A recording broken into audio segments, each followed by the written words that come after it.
How's it going, everybody? It's your boy Ty_Drums here, and you guys are watching Watering Alcoholics Reviews. And today we're doing something a little bit different. Because honestly, when I woke up this morning, I thought I was ready to do the comparisons between this and the Canadian Crest, and then this and the Ancient Age and whatnot. But I discovered I already did those videos, so it must have been one hell of a night. But, we feel good today, so that's a good sign. We're going to go ahead and make a bunch of combos, and at the end, we're going to make one big hold shot, or we're going to save that for the YouTube short. We put all three of these together. Either way, it's going to be a combo video, and we're going to see what kind of combos, what kind of results these combos are going to get. Big shouts out to Doka Ryan for, his series that he did, mixing two different liquors together to make something undrinkable. And in the process, though, he and us all found out that there's so many crazy combinations that actually work out there. So big shouts out for doing that series, getting the creative juices of flowing, and inspiring all of us dumb alcoholics out there to put things in our pantry together to make something truly diabolical. But today, we've got Canadian Crest, Ancient Age Preferred, which are two blended whiskeys, and we have Electric Guava Vodka from Smirnoff. Now, these two are 40%ers. They're pretty much about the same statistics-wise. This is made in Kentucky, and this is also made in Kentucky, just Ancient Age, and this is made by Founders. And, of course, Smirnoff is made by Smirnoff. This thing was having a bit of FOMO. I just had to say that. But this is 25% alcohol. It is not as strong, but it is all the more flavorful. Trust me when I tell you. Now, this thing can definitely make this stuff taste good. So, we're going to see what kind of ratio. Like, we usually go half and half, which is exactly what we're going to start with. So, typically I like putting the flavorful option on the top, but we're going to do things a little different for this video because we've already done a lot of these different things in the YouTube shorts, so we're going to do it a little differently. We're going to put the blended whiskey on top this time and the vodka on the bottom, as opposed to how we usually do it. So, we've got our little half and half, or maybe a bit more of the vodka, but that's totally fine. We're looking for enjoyment here. And getting drunk fast. Cheers.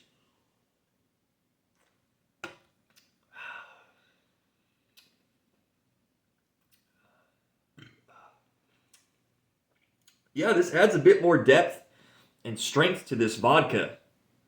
The blended whiskey is nice because you're not going to get a lot of those oaky notes in there. And the blended whiskey has a lighter flavor profile, kind of hangs back a bit. And you can still taste the guava. Not as strong or sweet, but if you think this is too sweet by itself, maybe diluting it with some more alcohol will help. But I still think this tastes good. You still get the full scope of the guava flavor, and the Canadian Crest, while it does strengthen it, you can feel the alcohol. It doesn't affect the taste too much. So make of that what you will, folks. I think this is a good start right here. So we're going to have this will be our Canadian Crest cup. Well, it's got a hat now. Plus we can keep track so we don't mix these. Boop. All right, let's try the same thing with the Ancient Age. Now, I think the Ancient Age is going to have a different result because the Ancient Age is a lot oakier. It's stronger, and as a result, we should get more flavor from the whiskey here. Now that is almost a perfect pour. Didn't intend for that to happen, but difference between a pour spout versus a non-pour spout.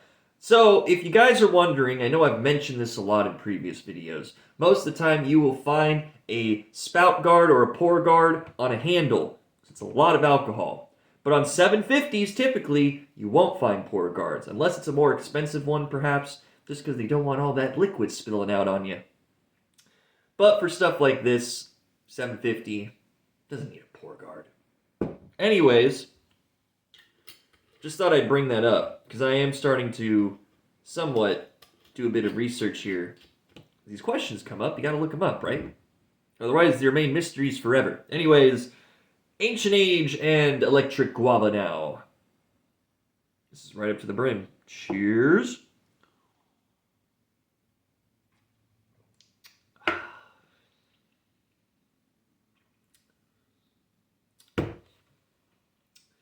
Okay, the Ancient Age does it better.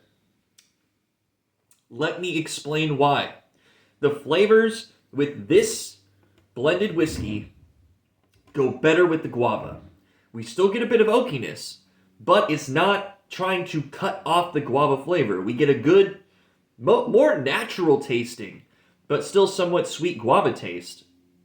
I feel like the Ancient Age really does a great job of suppressing the artificial sweetness of this electric guava and making it a more natural guava flavor. I know it's weird saying it, but trust me when I say this will, cut the sweetness while still getting the guava flavor, so it tastes more natural. We get more of a punch from the alcohol because we're putting a 40% into the 25 to actually make it a punch, an alcoholic punch. But it just really accentuates and just makes it a better drink. I think with the Canadian Crest, there's not enough flavor or not enough oomph to really change what's going on with the electric guava. Maybe just like, what's the word I'm looking for? It just kind of lowers the intensity a bit. Makes it stronger, but also it takes away flavor. Whereas with the Ancient Age, we still get almost all the flavor preserved. We get a bit more with that oakiness coming in towards the end. And we get just a great sip out of this. For the combo, I think if I were to choose which one of these I would combo, excuse me, I would probably take the Ancient Age and Electric Guava. It takes the W for which combo I would rather do. Because the Canadian Crest and some other alcohols like this that aren't super flavored, and this is something as well I don't like in my drink, is if something is too lightly flavored, to where it's not sweet enough, where it's just like the hint of flavor, it just kind of makes me start to feel nauseous. My stomach starts to get questions, like, is this the flavor we're going for? This isn't good, That's how I feel, not quite with the Canadian Crest, but it's going down that path. But with the Ancient Age, if you want something that has good fruit presence, where you can still get some whiskey notes in there, I suggest maybe finding a good ratio of Electric Guava and Ancient Age. I could imagine, actually I don't have to imagine, let's try this now. Let's do a mostly full Ancient Age shot, and let's add a little bit of the guava, just so we get a teeny bit of that guava flavor, but we're mostly indulging in the Ancient Age. If we can get this to have enough presence to still taste in the shot, but also not, totally take over the flavor profile, if we can get the perfect ratio where the Ancient Age is mostly in the flavor profile, but we get a little guava in there, I'm curious to see how this is, so we're going to go back in and do it again. Cheers, y'all.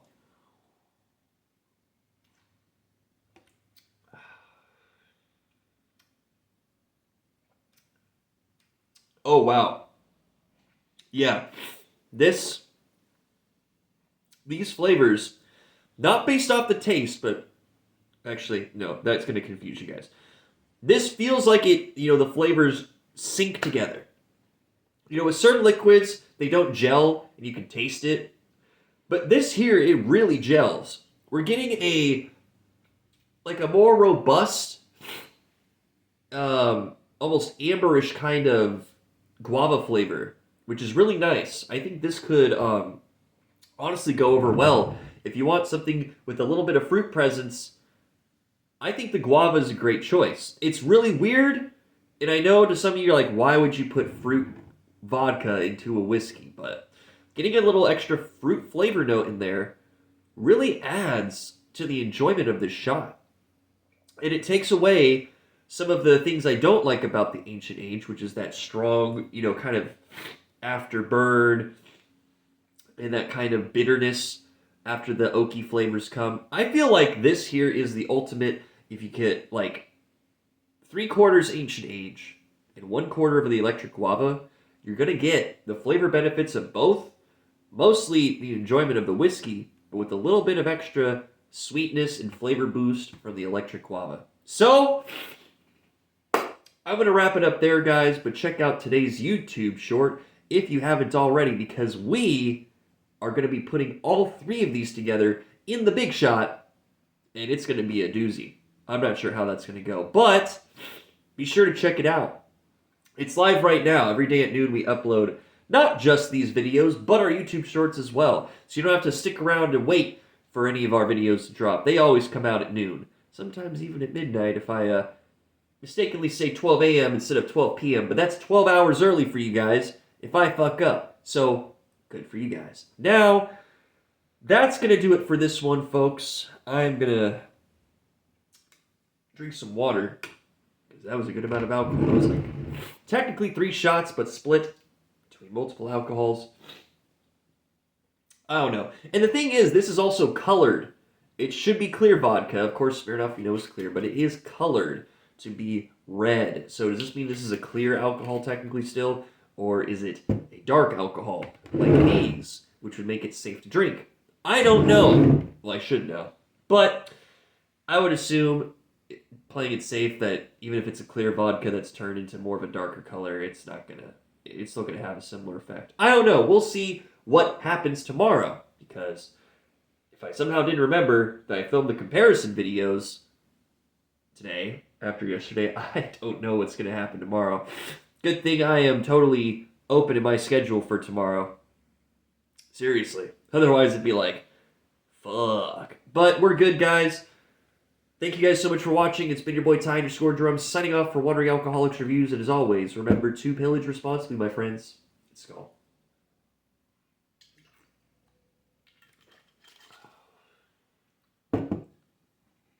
Take it easy.